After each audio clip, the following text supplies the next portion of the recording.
Saludando a los hermanos que están presentes y los hermanos de las redes. Les mandamos un abrazo desde Buenos Aires, la escuela bíblica, estamos en segundo ciclo y la clase es la número 16. Amén. La clase número 16 de ética cristiana en la materia sistemática general. Oramos al Señor y damos comienzo. Padre, en el nombre de Jesús, Señor, te alabamos y te bendecimos esta noche poder reunirnos en tu nombre. Ahora vamos a estar desarrollando la clase de este día.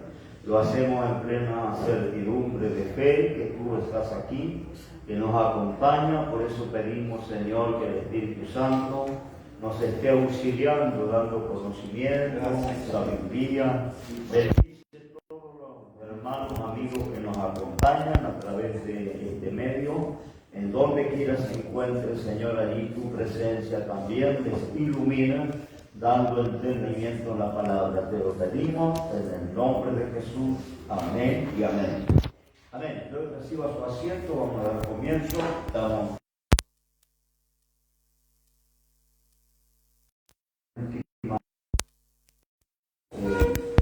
La ética negativa de Jesús, estábamos viendo la clase pasada, en donde vimos la clase de pecado que el Señor condena. 4 clases de pecado que condena al Señor, que es primeramente el desordenado amor a sí mismo. Habíamos dicho que tener cierta autoestima era saludable, porque yo no puedo amar a mi prójimo si no me amo a mí mismo, ¿no? Entonces hay cierta valoración que tenemos que tener como cristianos, ¿no? Cierta dignidad, no podemos perder la dignidad por ser cristianos, ¿no es cierto? Ser abusado, ser obligado a hacer algo que va contra nuestro principio, pero el descomedido amor a sí mismo ya cae en el egocentrismo, ¿no? O la egolatría, el yo, ¿no? El amor, demasiado amor por sí mismo ya implica la veneración del yo, ¿no? Cuando el hombre entra en el camino del egoísmo. Bien dice la Biblia que debemos tomar la cruz, negarnos a nosotros mismos y seguir a Cristo. No vivimos en forma egocéntrica, sino en forma cristocéntrica. Bueno, otro de los pecados, el segundo, los pecados de la carne, con los impulsos del hombre, los que salen del corazón del hombre, es decir, del corazón salen los homicidios, los adulterios, el resentimiento, la bronca, las envidias, sale del corazón del hombre, ¿no? Por eso el proverbio es tan sabio, el Salomón, cuando dice: sobre todas las cosas guardadas, guarda tu corazón, porque de él mana la vida, ¿no? Quiere decir, del corazón sale. Jesús me enseñó mucho sobre esto, que de la abundancia del corazón habla la boca, que el buen hombre de su corazón saca buen tesoro o mal tesoro. El hombre malo saca de su corazón mal tesoro, el hombre bueno saca de su corazón buen tesoro.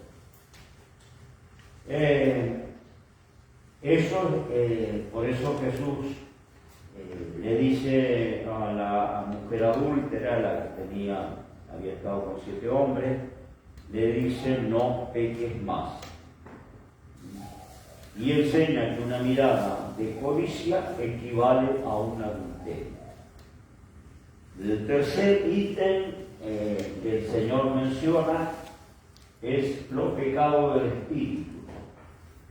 Ahí entramos en el orgullo en sus diversas formas, sobre todo la persona de los religiosos de aquel tiempo, que hacían todo para ser vistos de los hombres y criticaban a los demás. Es decir, ahí el Señor menciona pecados en Marcos 7, 20, 23, lo vimos en la clase pasada, pero más de la mitad de lo que él menciona son pecados que pertenecen al espíritu. Los pecados que pertenecen al espíritu son los malos pensamientos, la avaricia, la valoración excesiva de las posesiones materiales, las maldades, resentimiento, el odio en el corazón, el engaño, la envidia, la soberbia. Todo eso son pecados del espíritu, pecados internos del hombre, ¿no? Después están los de la carne, el adulterio, el robo, homicidio, y no son pecados de la carne. El Señor condena eso, sobre todo las diversas formas de orgullo. No olvidemos que la maldad entró en el universo por orgullo. Ese fue el pecado, podemos decir, esencial, ¿no? El orgullo en el corazón de aquel arcángel llamado Lucifer. Lucifer significa ángel de luz, ¿no? Era uno de los cercanos después dice la historia bíblica que después de la Trinidad estaba él en hermosura, en perfección y en sabiduría. Era como el comandante de los ejércitos celestiales, príncipe de ángeles, porque es un querubín, dice la Biblia, querubín grande, protector, que estaba en el trono de Dios, cayó a causa de su perfección, porque llegó al punto de decir: voy a ser igual a Dios, voy a subir a lo alto y me sentaré a la diestra de Dios, ¿no? Él quiso ser igual a Dios. Eso fue soberbia, fue orgullo, fue vanidad en su corazón. Cuando no existía el pecado, no existía el ser humano, no existía, seguramente no existía la tierra tampoco. Allí la tercera parte de los ángeles le acompañan en lo que es una rebelión contra Dios, ocurre en el cielo, en el tercer cielo, y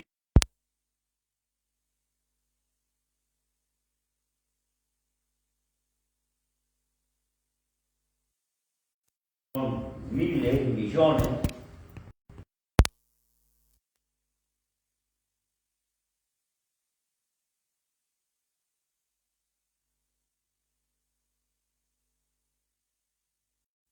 Y la dividimos en tres, la tercera parte sería esta cantidad. Del total, que no se sabe porque son millares de millares, dice la palabra de Dios, pero del total de las criaturas celestiales, la tercera parte se convirtieron en ángeles caídos. Fueron desterrados de la presencia de Dios y están reservados, dicen, prisiones de oscuridad para el día del juicio. Un día esos ángeles caídos van a comparecer en el juicio del trono blanco, donde la iglesia va a estar componiendo el tribunal. Ya hemos hablado de esto, ¿no? Quiere decir que Dios aborrece tanto la soberbia y el orgullo, porque fue el origen de la maldad cuando no existía la maldad. Luego, arcángel, este príncipe caído, junto con los ángeles caídos, se presentan en la creación de Adán y Eva y le tientan con la misma oferta de soberbia y de orgullo a las primeras criaturas.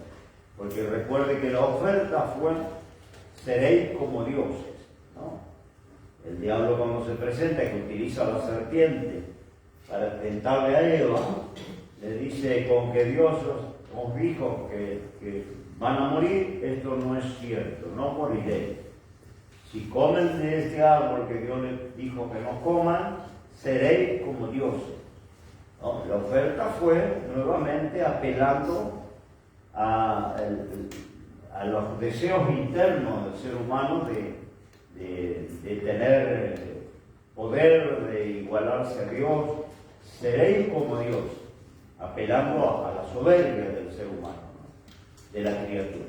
Y ahí fue que entra el pecado en las primeras criaturas, Adán y Eva.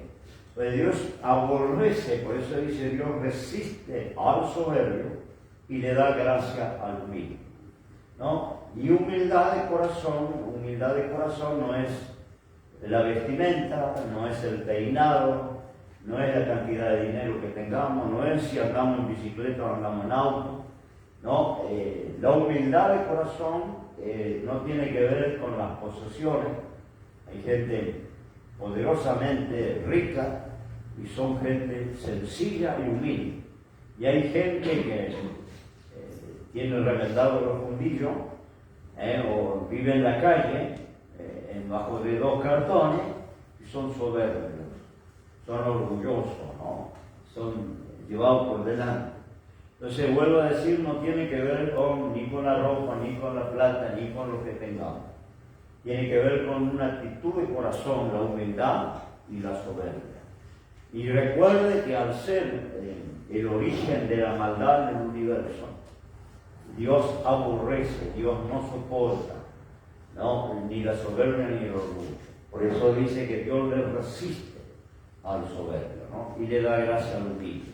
Entonces siempre tenemos que manejarnos con humildad de corazón, nunca criticar al otro, no importa la posición, la educación que tenga, la cultura que haya recibido, la raza que sea, el color que sea.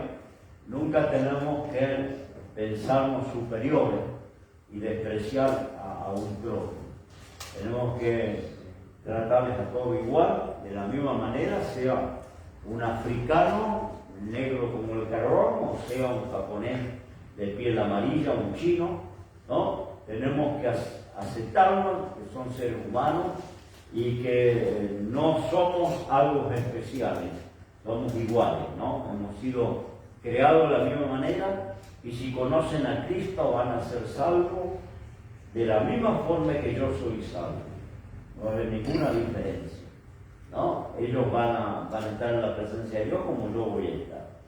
Y si yo no acá hago asociación de personas, hago diferencia, porque las asociaciones de personas y la discriminación están en todos los ámbitos de la sociedad. Usted lo sabe bien, ¿no? Que en todos los ámbitos hay, hasta cuando son chiquitas y van a la escuela, si hay un gordito, si hay un tartamudo, si hay alguien, ¿no es cierto?, diferente, lo van a maltratar. Los mismos chicos que todavía no han crecido, ya llevan en sí mismos un maltrato por el diferente. ¿No? Va a haber burla, va a haber, ¿no es cierto?, muchas veces abuso. Entonces, esas raíces de la infancia se nos quedan cuando crecemos y somos adultos. Y discriminamos, seguimos discriminando. Usted sabe bien que el negro, el de la villa, el que es de otro país, el que no habla como nosotros, el que no se viste como nosotros. Entonces eso también es un virus que entra en las congregaciones. No estamos diciendo la congregación contemporánea, eso ya estaba en la Biblia. Santiago dedica todo un capítulo, el capítulo 2, a la sección de personas, ¿no? Capítulo 1, perdón, a la sección de personas, diciendo allí la diferencia era por la posición social. Y yo lo he visto en muchas iglesias. Se convierte un empresario, se convierte un hombre que tiene un comercio, se convierte en un hombre que es importante, un abogado, un médico. Al mes está acá arriba, o está tomando la plataforma, ¿no? Porque por la cultura, por la posición social, ¿no? Y no debe ser de esa manera. Son todos iguales, tal al punto que el Señor dice: no hay varón ni hembra en la salvación. No hay siquiera diferencia sexual, no hay género en la salvación. Dios nos considera alma, sea hombre o sea mujer. Así que si Dios no hace diferencia ni siquiera por género, ¿cómo nosotros vamos a hacer diferencia por posición social? Que dice Santiago: viene un hombre rico con anillo, con oro, y lo hacéis pasar adelante a tomar los primeros lugares. Y viene un hombre pobre y lo deja allá atrás porque no está bien vestido, porque no tiene ropa adecuada, ¿no? Y esto en la iglesia es una cangrena, una cosa que Dios mismo va a resistirlo, Dios mismo se va a oponer, porque vuelvo a decir, el origen de toda la maldad del universo nació en la soberbia de un personaje perfecto que dice que a causa de su hermosura se envaneció, a causa de su perfección y a causa de las encomiendas de Dios, de las comisiones de Dios. Como Dios parece que lo tenía en primer lugar para encomendarle ciertas tareas, ciertas comisiones, dice que a causa de sus contrataciones, dice el profeta, contrataciones quiere decir encomienda, misiones que Dios les encargaba, y dice que a causa de esas contrataciones se envaneció su corazón, se llenó de soberbia, a causa de su hermosura, de su perfección. Entonces a veces nos creemos hermosos, a veces nos creemos superiores a otros, por la educación que tenemos, la posición social, por la raza que nos tocó nacer, pero nos hubiera tocado nacer en África y seríamos negros con rulito y no lo podríamos cambiar, porque ninguno de nosotros ha elegido cómo ni dónde nacer. No tuvimos decisiones. Podríamos haber nacido en un barrio de alta categoría o podríamos haber nacido en la villa más ruin que hay en el país. Y nuestra mamá podría haber sido una sirvienta y nuestro papá podría haber sido un cartonero, ¿no? ¿Y qué podríamos hacer si nos hubiera tocado? No podríamos cambiarlo, ¿no? Podríamos tratar de educarnos, de no repetir la historia de nuestros padres, pero nuestros orígenes serían eso. Y no nos podríamos avergonzar de esos orígenes porque mi mamá, mi papá, son mis abuelos. Entonces, no escogimos ser quienes somos. Nos tocó, a mí me tocó ser gringo, a otro le tocó ser morocho, a uno le toca ser petizo, a otro gordito. No podemos burlarnos de los gorditos porque en la iglesia, especialmente entre los chicos, se ve mucho eso. Yo tengo una hija gordita y ya ha sufrido horrores y sigue sufriendo horrores porque le discriminan, porque es gorda, ¿no? Como si pudiéramos evitar, ¿no?, de convertirnos en gordos. No podemos evitar. Una glándula empieza a funcionar mal y empezamos a excedernos de peso y cuando queremos acordar estamos pesando 150 kilos. Le ha pasado a algunos que se han burlado, que al pasar los años lo hemos visto con el mismo peso del que se burlaba. Porque Dios hace así y descontrola una glándula en nuestro cuerpo y nos empezamos a acumular grasa y no hay dieta que te ayude. Te quedas con 150 kilos de peso. ¿Cómo podés pesar 30 kilos porque tenés un desorden alimentario? La comida no se digiere, la comida no se asimila y te empezás a quedar seco por el hueso, porque vuelvo a decir, Dios está en el cielo, nosotros estamos en la tierra. Y la posición económica es la misma. Hay mucha gente que se ha quitado la vida porque le ha tocado pasar de la clase alta a la clase más baja, porque una mala inversión, ¿no es cierto?, un desfasaje, qué sé yo, en la empresa, y la empresa se fundió y quedaron en la calle, perdieron todo. Gente que tenía sirvientes, gente que yo conocí, hermanos incluso, porque no hablamos del mundo, de hermanos en Cristo que se llenaron de soberbia porque Dios los prosperó, los bendijo.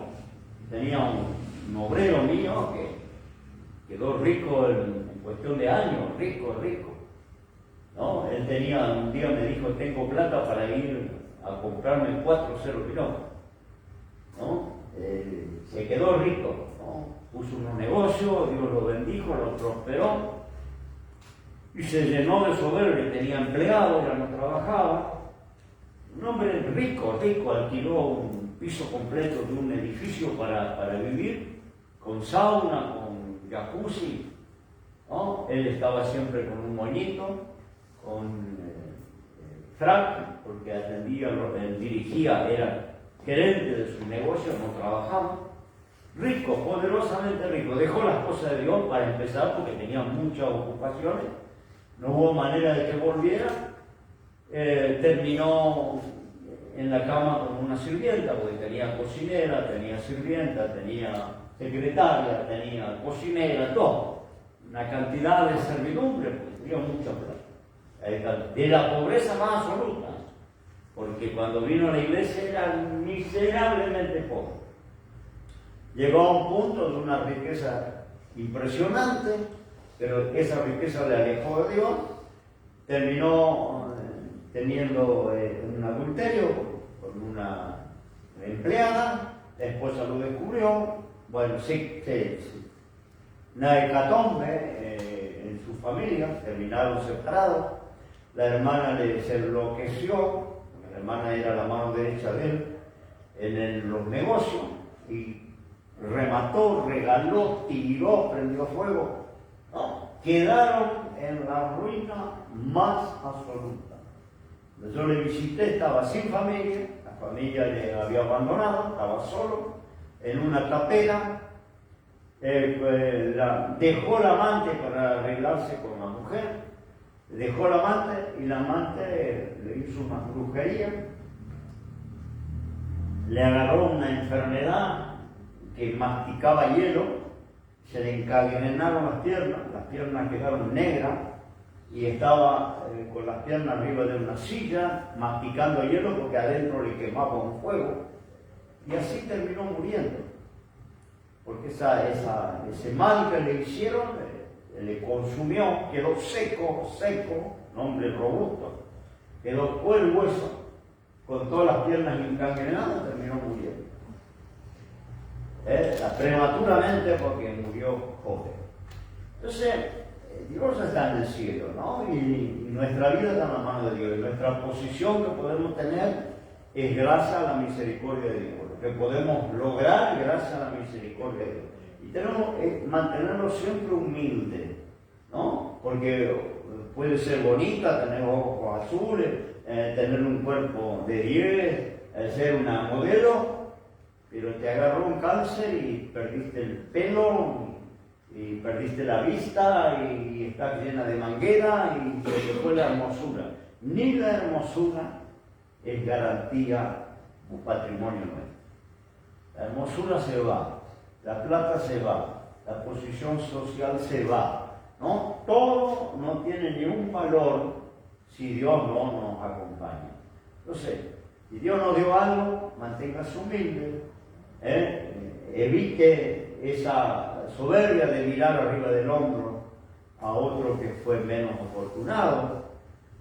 Menos afortunado porque le tocó nacer en otra cultura o en otra raza o en otra posición social. Hay gente que los padres no le han mandado al colegio, no saben leer ni escribir, no han tenido la bendición de tener un padre que lo mande a estudiar y que lo obligue a estudiar.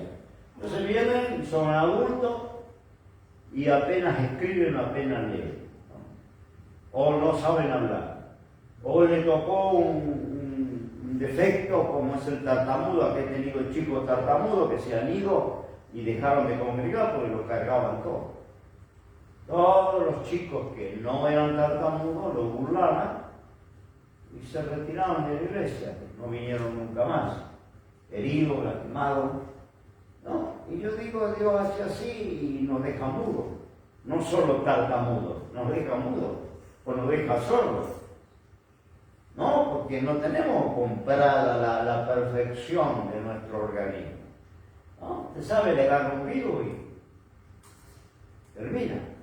Entonces, tener esa humildad de sobrellevar al que es diferente, sobrellevar al que no tuvo educación, sobrellevar al que no alcanzó una buena posición y quizás vive en un ranchito, ¿no? Y amarle como cristiano, hacer una diferencia con la sociedad. La sociedad discrimina. Yo acá he tenido gente boliviana que no han querido decir que eran bolivianos cuando han venido a la iglesia, ¿no? Me han mentido, ¿no? Cuando le hacemos la ficha. me han mentido el nombre porque tenía un nombre ridículo que le puso la madre. ¿Qué culpa tengo yo si mi mamá me puso Jacinto Benavente? Mi culpa es mi mamá que se le cruzaron los cables, no es culpa mía. Entonces hay que comprender eso para sobrellevar a la gente diferente, ¿no? Y de repente no me mandó a la escuela. O como Romina, que acaba de casarse, que nunca le escribieron, nunca le dieron un DNI, nunca le dieron una identidad. Hoy una mujer adulta con hijo. ¿Pero qué tiene de culpa? Ella, si le tocó nacer allá en Tucumán, quién sabe dónde, y los padres no se ocuparon de darle un nombre. No tiene culpa. La vida le maltrató, la vida le puso en esa posición, y el resto, nosotros, hijos de Dios, tenemos que entender eso y aceptarle esa condición y orar por ellos, ¿no? Que Dios les dé una salida, ¿no? Y puedan quizás de adulto estudiar. Yo tengo Marcelino que terminó la primaria de adulto, de noche. No sabía leer cuando vino el Señor. No sabía leer, no sabía escribir. Y se fue, yo le recomendé que haga la escuela de adulto y terminó la primaria de adulto, en la noche. Y se convirtió en mi tesorero y un pastor de nuestra congregación. Entonces, no hay que discriminar a esa gente, sino ayudarles a que se superen, a que salgan adelante con su dificultad, sea dificultad del habla, sea que sea gorda, sea que sea petizo, que sea chueco, que sea sordo, tartamudo, ayudarle a sentirse integrado, ¿no? Que no le diferenciamos, ¿no? Que no hacemos diferencia, ¿no? Porque esto lo condena a Dios desde todo punto de vista. Vuelvo a decir, porque el origen de la maldad en el universo fue eso, soberbia. La soberbia, porque entró por sentirse mejor que el resto, ¿no? Por la hermosura, por la perfección, por la tarea que Dios le encomendaba, porque era, podemos decir, la mano derecha de Dios allá en el cielo. Entonces dijo, ¿por qué me tengo que poner al lado de los otros? ¿Por qué no puedo sentarme allí al lado de Dios? Y terminó convertido en el personaje que hoy nos persigue, que se llama Diablo y Satanás, ¿no? Con todos aquellos que se plegaron junto con él, que fueron destituidos del cielo, ¿no? Y que no van a tener ninguna posibilidad de redención. Nosotros tenemos posibilidad de redención, ¿no? Nos hemos redimido los que estamos acá. Amén. Pero los ángeles caídos no tienen ninguna posibilidad de redención. No hay oportunidad para ellos. Ya están condenados, ¿viste? Están sueltos por el plan de Dios, pero están condenados. Entonces no permita nunca que haya soberbia en su corazón por ninguna causa, ¿no? Manténgase humilde, porque Dios siempre le va a apoyar mientras usted se mantenga humilde. Bien, pecado del espíritu, dijimos, tiene que ver con todo lo que estoy hablando, ¿no? Que Jesús lo condena. Por último, los pecados de tipo religioso, que son, así no hablé la clase pasada, los pecados de tipo religioso es lo que Jesús atacó, la falsa religión. Porque incluso Santiago habla de una religión pura, de una religión sin mancha. Hay una religión, no es una mala palabra. Los sistemas religiosos son mala palabra, ¿no? Pero religión, dice Santiago, ¿cuál es la religión pura y sin mancha? ¿No? Visitar a las viudas en sus tribulaciones, podemos leerlo. Porque, vuelvo a decir, son palabritas complicadas que a veces, ¿no es cierto?, ni queremos mencionar, ¿no? Religión. Pero en su verdadera interpretación no es una mala palabra, ¿no? En la falsa religión sí, porque es la religión de la hipocresía, la religión de la ostentación, la religión de la inhumanidad, porque no tiene misericordia del prójimo. Eso pasaba con los fariseos, no tenían misericordia de la viuda, los huérfanos, los pobres, se enriquecían, ¿no? A costa muchas veces de la fe, como hoy pasa. Gran negocio de la fe, ¿no? Que se mueve incluso en el nombre evangélico, ¿no? Porque, bueno, son mercaderes de la fe, aprovechan de la necesidad de la gente, o la gente a veces enferma, a veces con pobreza, a veces con problemas que no puede superar, busca una ayuda exterior, confiar, creer en un ser superior, y están los mercaderes que se aprovechan de eso para tener mansiones, tener colecciones de autos, tener cuentas abultadas a los bancos, asegurar su descendencia por varias generaciones. Entonces, abusan de la fe, esa es la falsa religión. Pero dice Santiago 1:27, la religión pura y sin mácula, sin mancha, delante de Dios su Padre es esta: visitar los huérfanos y las viudas en sus tribulaciones y guardarse sin mancha del mundo. Así que no está Dios condenando la religión. Hay una religión pura y sin mancha. Lo que está condenando Dios es la falsa religión, la hipocresía de la religión, ¿no? Primeramente, como hemos dicho, los pecados de tipo religioso, primeramente la inhumanidad, es decir, las prácticas religiosas que el Señor condenó cuando dijo: misericordia quiero y no sacrificio. Porque si yo soy un soberbio, yo soy un inmisericordioso, un inhumano con el prójimo, ¿y de qué me sirve ayunar y orar, vivir adentro del templo? Es ahí donde el Señor condena. Dice: misericordia quiero, no sacrificio. Porque hacían ayuno, cuando hacían ayuno, ¿quién sabe? Puede leer en Mateo, con la enseñanza del Señor: cuando ayunes, lava tu rostro, unge tu cabeza, peínate, y no, que la gente no sepa que estás ayunando. Ahora, ayuna en secreto para tu Padre, que ve el secreto y que te va a recompensar en público. Cuando ora, ¿qué dijo el Señor? Entra a tu cuarto, cierra la puerta, ora a tu Padre en secreto. Porque la religión de aquel tiempo se ponían a orar en las esquinas de las plazas, en voz alta, para que la sociedad diga: qué consagrado, ¿no es cierto?, fulano, qué dedicado, cuánto ama al Señor, ¿no? Mirá, vive ayunando, vive orando. Esto es la historia que contó el Señor del publicano y el fariseo que subieron al templo a orar. El fariseo decía: gracias te doy, Señor, doy diezmo de todo lo que gano, ayuno 3 veces por semana, no soy como este tipo que está ahí atrás. Era un excelente religioso. Y el publicano que estaba atrás dice que se golpeaba el pecho, ahí arrodillado, y decía: sé propicio a mí, pecador. Entonces dice: ¿quién creen que descendió a su casa perdonado, justificado antes? Le preguntó después de contar el Cristo.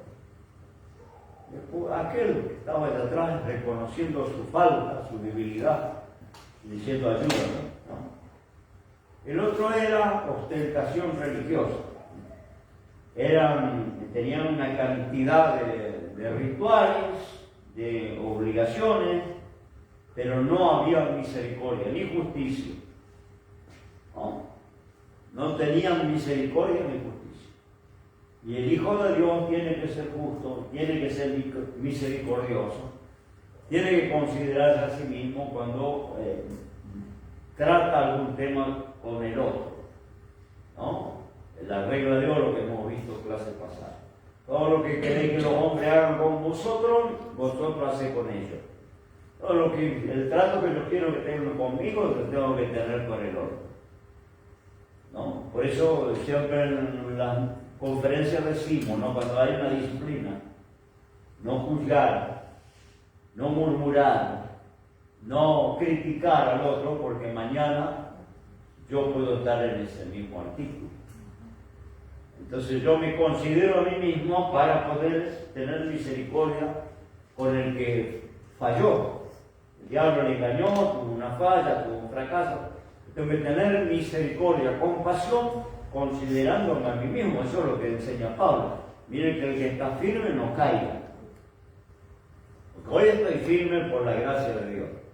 O mañana puedo estar desparramado. ¿Y cómo quisiera que me traten si me pasa? Yo quisiera que me traten con misericordia, que oren por mí, que me saluden, que me digan, hermano, estamos orando, que Dios haga algo en su vida, que Dios les dé fuerza. Es lo que yo quisiera, no que me juzguen, me condenen, como muchas iglesias evangélicas que no les saludan más. No les saludan más, literalmente, no le dan vuelta a la cara. Entonces, ¿qué hacen con esa gente? Lo juzgaron, lo condenaron y lo mandaron al patíbulo, lo mandaron a la pena capital. Eso aborrece Dios eso y va a permitir que nos pase para que aprendamos la lección. Va a permitir que nos pase, como les decía, se burla de un gordito, se le va a descontrolar el sistema y dentro de unos años va a pesar más de lo que el gordito se burlaba. O le agarra un virus en la cara, le agarró a mi esposa, María Liliana, un virus, quedaron con media cara torcida. ¿No? Gracias a Dios la hermana superó, mi esposa con tratamiento superó, pero un día estaba cocinando y se le torció toda la cara. La boca, el ojo, se le cayó el párpado, el cogote. ¿No? Tuvimos tratamiento de meses por un virus, ni fue un ataque de presión. Porque la presión hace eso, pero él no fue un ACV, un ataque de presión, fue un virus. Y después le agarró el hermano Liliana el mismo virus. ¿No? Y agarra un virus y se queda con toda la boca torcida y no queda tartamudo, sino queda gangoso. ¿Y cómo le va a caer que todo el entorno le haga burla, le remede, porque no habla bien? ¿Cómo le va a caer? Seguramente que ni va a querer venir a la iglesia, se va a encerrar a llorar entre sus pies. Entonces, si yo no quiero que me pase, yo tengo que tener una actitud de no hacérselo a nadie. Sea el defecto, la discapacidad, la situación que sea, no podemos ser soberbios porque yo estoy sano, porque yo estoy fuerte, porque yo tengo plata, porque yo fui a la escuela, porque yo hablo bien. No puedo discriminar, menos como cristiano. Esa es la inhumanidad de los religiosos que había en los tiempos de Jesús. Le llamaba al Señor los fariseos, sepulcros blanqueados, ¿no? Generación de víboras. Dura, ¿no? Lo llamó víbora, serpiente. Lo llamó cementerio, tumbas. Por fuera dice que están bonitas, pero adentro están lleno de gusanos. Fue muy duro, ¿no? No, imagínense que el pastor le diga a alguien, vos sos una víbora. No sé si no se arma una pelea, se agarran de los sopapos. ¿No? Pero Jesús le llamó víbora, generación de víboras, serpiente, hipócrita. ¿No? Por esa inhumanidad, porque no tenían misericordia. ¿No? Está en la historia de cuando le preguntaron al Señor, ¿quién es mi prójimo? Preguntó uno, porque hasta el religioso de pura cepa criado dentro de la sinagoga, conociendo la Escritura, y le pregunta, ¿quién es mi prójimo? Que a veces los creyentes decimos, ¿quién es mi prójimo? Y ahí es donde el Señor le relata la historia del buen samaritano. Un hombre que descendía de Jericó a Jerusalén, cayó en manos de ladrones, lo golpearon, lo saquearon, lo dejaron medio muerto a la orilla del camino. Pasó un sacerdote, pasó de largo. Pasó un levita, pasó de largo. ¿No? Y un samaritano, el samaritano era aborrecido por el judío. El samaritano era como un africano, un nigeriano, ¿Vio los nigerianos que venden en la calle? Hay gente que ni le compra, porque son la piel tan oscura. Y ellos son tan blanquitos que no quieren contaminarse, ¿no? Ni les compra. Esa gente que ha venido de África, de Nigeria. Bueno, el samaritano es una especie de nigeriano a nuestra sociedad moderna. No le saludaba, ¿no? Sabe que la mujer samaritana, cuando el Señor comenzó a hablar con ella, se escandalizó. Dijo: Señor, los judíos no hablan con los samaritanos, ¿por qué estás hablando conmigo? ¿No? Porque no se saludaba, se aborrecía. Ahora dice que pasa por el pobre hombre que le habían robado y estaba tirado, moribundo. Pasa el sacerdote, representante de la religión. Pasa el levita, ¿no es cierto? También intérprete de la palabra, conocedor de la... Pasaron de la... Ninguno se detuvo. Así era la religión en aquel tiempo. Pasó el samaritano, paró, vendó las heridas, le dio agua, le curó, le cargó en su cabalgadura, le llevó un hospedaje, se hizo cargo. El prójimo le dijo al dueño del mesón: cuídamelo y todo lo que gastes yo te lo voy a pagar. Cuidado hasta que se ponga bien, se pueda valer por sí mismo. Se hizo cargo, le puso su plata, y ahí le pregunta el Señor al que le hizo la pregunta: ¿quién te parece de los tres que fue el prójimo? Y ahí dije: el que usó poner misericordia. ¿No? Ese es el punto. Cuando no tenemos misericordia, no tenemos compasión del otro, cuando discriminamos, cuando hacemos diferencia, estamos en una falsa religión que el Señor condena, ¿no? Después estaba la ostentación religiosa, que hasta cuando hacían limosna, ¿no? Tenía que ser visto de los hombres. Pelaban, ¿verdad?, el billete grande y que los demás le vieran. Él dice: cuando des con la mano derecha, que no sepa tu izquierda lo que da la derecha. Da para Dios, no para ser visto de los hombres.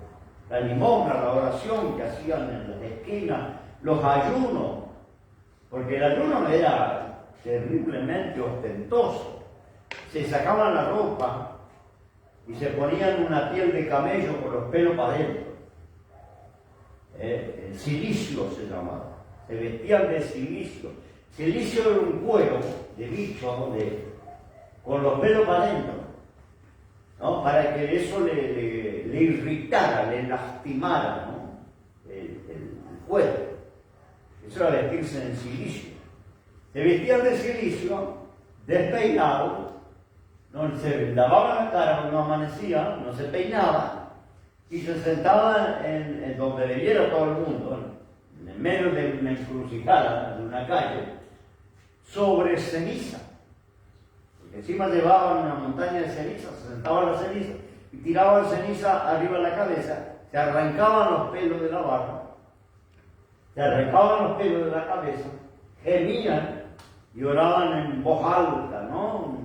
Que todos escucharon el clamor. Estaba ayunando el hebreo, Moisés, Jacob estaba ayunando, todo el pueblo se enteraba. Ese era el ayuno de ellos. ¿Cómo no va a condenar el Señor la ostentación, la figuración, la hipocresía de ellos, ¿no?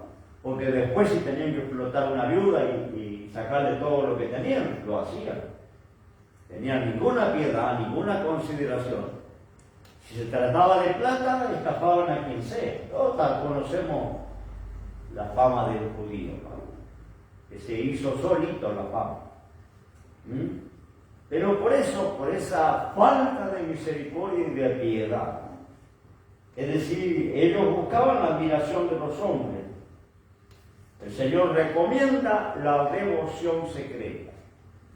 Para la ofrenda, para la oración, para el ayuno, para lo que haga para Dios, sea secreto. Vas a dar algo para Dios en secreto. Y Dios te va a recompensar en público, porque Dios está sabiendo, está viendo.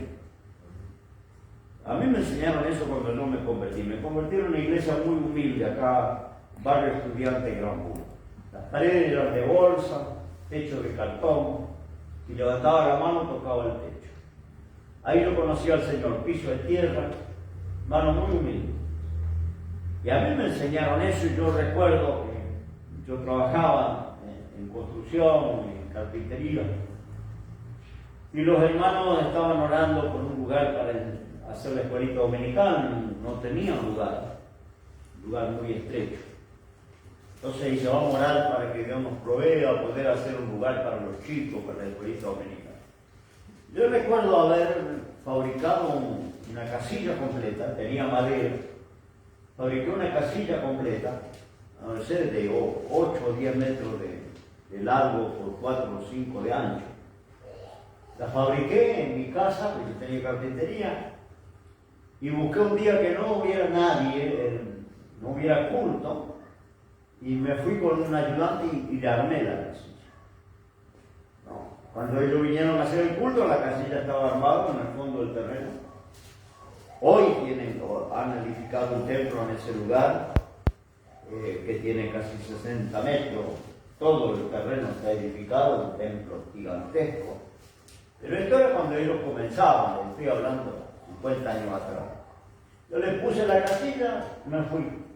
Y el pastor, cuando yo fui al culto, dice, bueno, damos gracias a Dios, no sabemos, dice, un ángel del cielo, dice un vecino, no sabemos quién, pero en la casilla apareció ahí atrás, dimos gracias al Señor. Y a mí me encantó la idea, y empecé a hacer muchas cosas para la iglesia de esa manera, en secreto. Llevaba, lo dejaba, cuando me iba al culto, apareció, hermano. Vamos a dar gracias a Dios, no sabemos quién trajo, que Dios le bendiga. Y por mucho tiempo, porque acepté la enseñanza que tenemos que hacer en secreto, no hacer ostentación, no hacer para figurar, para que los hombres digan qué consagrado, qué santo, ¿no? Cómo ama la obra de Dios. No, hacemos para Dios, y la recompensa seguramente vino para mi vida, no a través de eso. Hice banco, hice púlpito, hice pizarrones para la escuela dominicana, tenía taller, a veces me quedaban sobrantes de material, entonces yo le fabricaba, lo hacía, pagaba el flete y lo dejaba, a veces atrás de la iglesia, si estaba cerrada, a un costado. Cuando ellos llegaban para hacer el culto, daban gracias a Dios, nunca supieron quién lo hizo. Hoy lo cuento porque estamos precisamente hablando de la ostentación religiosa. La opresión condena al Señor en pecado de tipo religioso. Es decir, cuando ganaban por medio de la religión, cuando se enriquecían por medio de la religión. Es decir, cuando purificó el templo, acusó a los escribas de robarle a las viudas, porque se aprovechaban, ¿no?, de la gente desamparada. Entonces esa opresión, usando la fe, el Señor la condenó duramente. Y por último, la hipocresía. La palabra viene del griego que dice fingir. La esencia es fingir. Hipocresía, la esencia es fingimiento, desempeñar un papel. Recuerde que los primeros difuntos en el culto, Ananías y Zafira, perdieron la vida por fingir. No habían robado, no habían estafado, no se levantaron contra la autoridad, no desafiaron a Dios, figuraron, ¿no?, dando una ofrenda, que la plata era de ellos. Pero por figurar, por fingir una devoción que no tenían, perdieron la vida, marido y mujer, ¿no? Cayeron muertos. El pecado de ellos fue hipocresía. Y se lo dijo Pedro, la propiedad era tuya, no estaba obligado ni siquiera a donarla. Y cuando la vendiste, la plata también era tuya, no estaba obligado a dar esa plata. Pero ellos trajeron la venta a la propiedad, que no era la realidad. Se habían quedado con una parte. Y Pedro se lo dice claro, la propiedad era tuya, vendida la plata era tuya. tenía ni una obligación siquiera de ofrendar. Pero él, al querer figurar, al ser hipócrita, al querer fingir algo que no era real, cuando le pregunta, ¿cuánto vendiste? En tanto, sí, en tanto, aquí está todo. Lo donamos todo. Y no era cierto. Y perdieron la vida a ambos por esa hipocresía.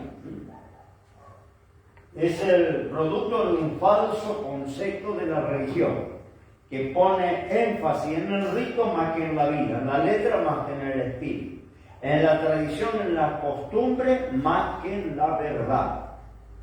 La culpa es por su insistencia en que tenían razón. No admitían, ¿no es cierto?, esa figuración, esa representación religiosa. Lo admitían que tenían toda la razón. Eso Dios condena. Bueno, ahora vamos a entrar en la ética paulina. La ética paulina, Pablo, está hablando de Pablo, que es un gran heraldo de Cristo y el más grande testigo del Evangelio. Su enseñanza muy detallada y concreta. Sin embargo, no es un innovador, sino que aplica las enseñanzas de Jesús y del Antiguo Testamento a los creyentes de su tiempo. No inventa nada. Resumiendo los aspectos más destacados de su enseñanza ética, es más teológica que humanista. 1 Corintios 6:11. Más teología quiere decir más centralizada en Dios que en lo humano. Hoy el Evangelio es totalmente humanista. Cómo superarte, cómo vencer los traumas, cómo alcanzar el éxito, cómo ser próspero, cómo ser exitoso en la vida, ¿no? Totalmente un sistema humanista que Pablo, para empezar, su enseñanza la hizo más teológica que humanista. 6:11 dice, y esto eras alguno, ¿no? Ladrones, avaros, borrachos, maldicientes, robadores, esto eras alguno, mas ya soy lavado, mas ya soy santificado, mas ya soy justificado en el nombre del Señor Jesús y por el Espíritu de nuestro Dios. Está diciendo de dónde Dios había sacado a los creyentes y que todo lo que los creyentes era por la gracia de Dios, por el poder y la gracia de Dios. Lo que el creyente alcanza es por la gracia de Dios. Olvídese del humanismo. Eso déjelo para los psicólogos. Cuando necesita ayuda emocional, usted va al psicólogo, el psicólogo le va a ayudar a superar complejos, traumas, a que se supere, a que progrese, a que pueda vencer los temores. Eso es psicología. El Evangelio es relación con Dios. Cuando lo relacionamos con Dios, Dios hace todo lo necesario para renovar nuestra vida, para transformarnos. Dice Pablo, es que ustedes eran robadores, maldicientes, borrachos, ladrones, avaros, pero esto era antes de ser lavados, antes de ser justificados y en el nombre del Señor Jesús santificados. La obra completa de Dios en el hombre, porque Él nos lava, nos justifica, ¿sabe lo que es justificar? Hacerse cargo de la deuda. Yo justifico, me hago cargo de la deuda. Nosotros éramos deudores, la deuda impagable. El Señor nos justificó delante del Padre, se hizo cargo de la deuda. Y luego nos santificó, si también eso es obra de Él, no nuestra. Hay que santificar, apartarnos para Él. Apartarnos del sistema, del mundo, del pecado, eso es santificar. Y dice que el Señor no solo nos lavó, nos justificó, también nos santificó. Todo obra de Él. Dice que lo hizo por Cristo y por el Espíritu Santo. El Espíritu de nuestro Dios. No hay nada humano. Porque ni la santidad es esfuerzo humano. El Señor no nos ayuda, no nos podemos santificar. Vamos a vivir pecando. Y el Señor nos auxilia, nos fortalece, nos ayuda, nos guía. Entonces podemos apartarnos del pecado, de la maldad y ser salvos para Dios. Pero es una obra de Dios, una obra del Espíritu Santo, no es una obra nuestra, ¿no? Entonces, vuelvo a decir, por eso la enseñanza de Pablo es más teológica que humanista. Después dice que es más espiritual que legalista. Gálatas 5:25. Gálatas 5:25. Si vivimos en el Espíritu, andemos también en el Espíritu. Andamos en el Espíritu, no necesitamos rituales, reglas. Ahí está el cuestionario que le pregunta para quién son las reglas. La mayoría es error. Por eso retomo ese punto, ¿no? ¿Para quién son las reglas y la disciplina en la iglesia? Algunos pusieron para los miembros, para los que congregan, no. Las reglas, las disciplinas, el orden es para los infantiles, los que no crecieron, los niños. Es como un hogar, ya lo expliqué varias veces. ¿Para quién tenemos reglas en un hogar? Usted no, si un hombre le pone reglas a su esposa, se pudrió el matrimonio. No le puede ir a poner regla a la mujer porque le va a dar un problema. Entonces las reglas, la disciplina, ¿para quién usted le pone? Para los chicos. Porque cuando sus chicos se hagan hombres y mujeres, se terminó también. No va a querer ponerle a un pibe, yo tengo hijos de 50, casi 60 años. ¿Cómo le voy a poner reglas?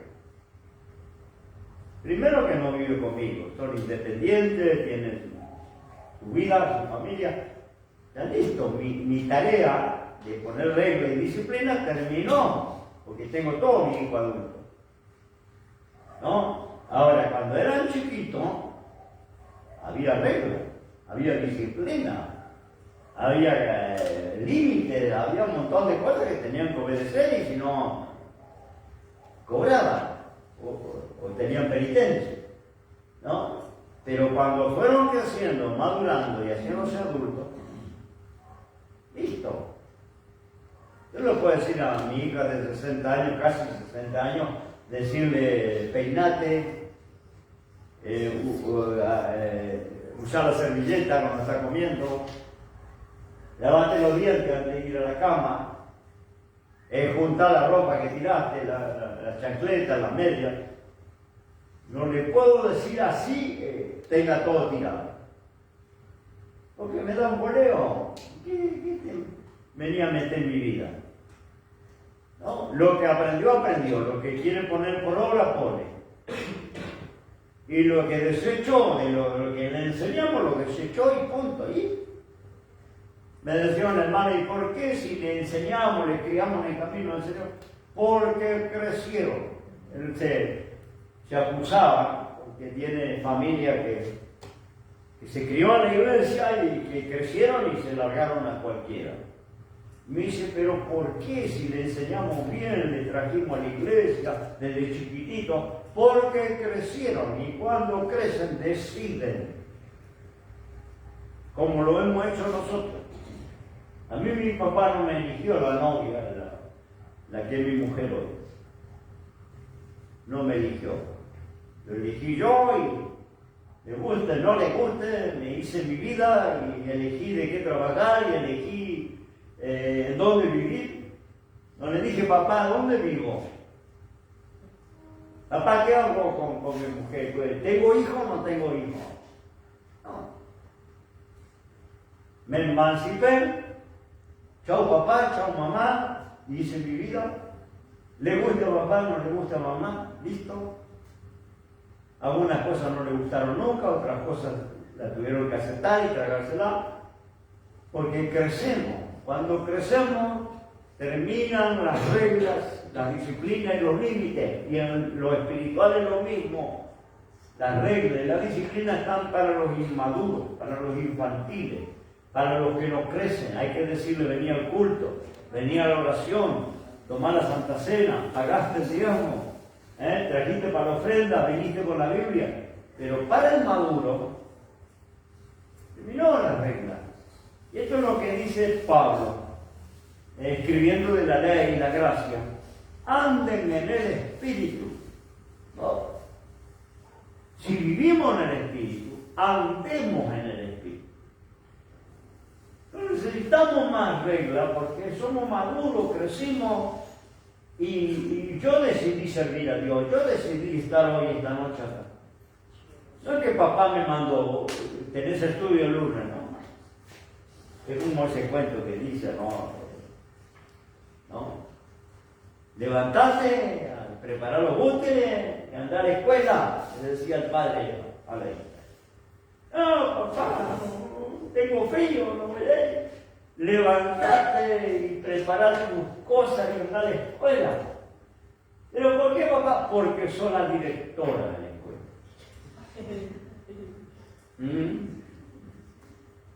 ¿Me entiendes? No, es un chiste porque ya no hay esto en una persona adulta.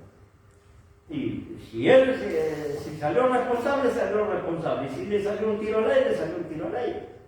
Ya no le arregla más, listo, porque perdió su patria potestad.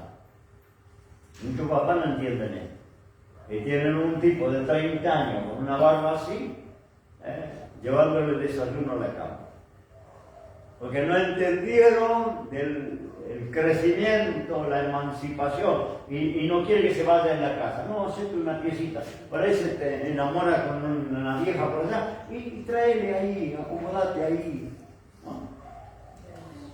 Tiene la villa San Genaro, la villa Gómez o la villa López. ¿No? Porque no quiere que se vaya lejos, no quiere que sufra, no quiere. Y tiene 40 años, 30 años, como esta historia de la directora. Tenés que ir. ¿Por qué tengo que ir? Porque soy la directora después. Como 40 años la llevo. No quería ir a la escuela. Ándale, ¿me entiendes? Crece y decide, ¿no? Y en las leyes, en esa pregunta cuestionario, es para los infantiles, para los que no crecieron, no para los maduros y los adultos. El adulto, el que creció, ya sabe lo que tiene que hacer. Sabe que tiene que congregar, sabe que tiene que orar, sabe que tiene que guardarse de la maldad, del pecado, ya sabe. No hay que andar atrás. Pero los nuevitos, los que todavía no crecieron, eso hay que andar atrás, de continuo. ¿No? Y tenemos que ser conscientes que hay de toda generación, vamos a decir entre paréntesis, y luego dentro de la iglesia. Porque no todos son maduros. Que como dice, ¿por qué le tiene que visitar? ¿Por qué le tiene que ir a orar en la casa? Porque no creció, porque no es maduro, porque es infantil. Y si a un chico yo no le cambio los pañales, la cola se le queda como los monos de África, ¿no? Al rojo vivo. ¿No? Porque se escalda todo, se le hace agujero, debe de ir al médico. Entonces, ¿por qué? Porque papá no le cambia, o la mamá no le cambia los pañales. Entonces, el bebé depende, el niño depende, y el adolescente también depende, porque le empezó a salir la barba y se afeita como papá, no quiere decir que ya es adulto. Adolescente, no está completo, está en el proceso, aunque tenga barba, porque a veces le vemos lungo viejo y decimos, pensamos que ya es adulto, pero no es adulto, es adolescente. Y necesita papá y mamá que le marquen los límites, las reglas y le diga lo que tiene que hacer, porque si no se descontrola. ¿Entiendes? Ahora, cuando ya se emancipó, ya es adulto, listo. No podés remediar más nada. Tenés que sentarte y mirar el resultado de tus consejos, tu enseñanza. Tenés que mirar. Porque aparte, en la Biblia tenemos padres excelentes con hijos de terror. Y tenemos padres de terror con hijos excelentes. Y eso sabe que habla del libre albedrío, la capacidad de escoger. Yo puedo ser un pastor y tener un hijo delincuente. Porque mi hijo no se le cantó guardar mis enseñanzas, seguir mis consejos, no se le ocurrió, no tiene ganas y se transformó en un delincuente, o en un drogado, o en un borracho. ¿Cómo el hijo del pastor? No, el hijo del pastor, mirarlo mientras que está bajo su autoridad, mientras que está en su edad de estar bajo la autoridad de papá y mamá. Cuando ya se emancipó, listo. Tomó su decisión, buena o mala. Ponemos de pie, oramos al Señor, y acá la clase del pastor. Padre, en el nombre de Jesús te alabamos y te damos gracias, Señor, hasta aquí he llegado en esta noche con la palabra, con el estudio, pidiendo, Señor, que des claridad en los corazones sobre todos los conceptos que hemos compartido. Ahora bendiciendo la clase del pastor Pablo, y te doy gracias, Señor, por todo aquello que nos acompañan. Sea tu bendición en el lugar que se encuentre. En el nombre de Jesús, amén, amén. Dios les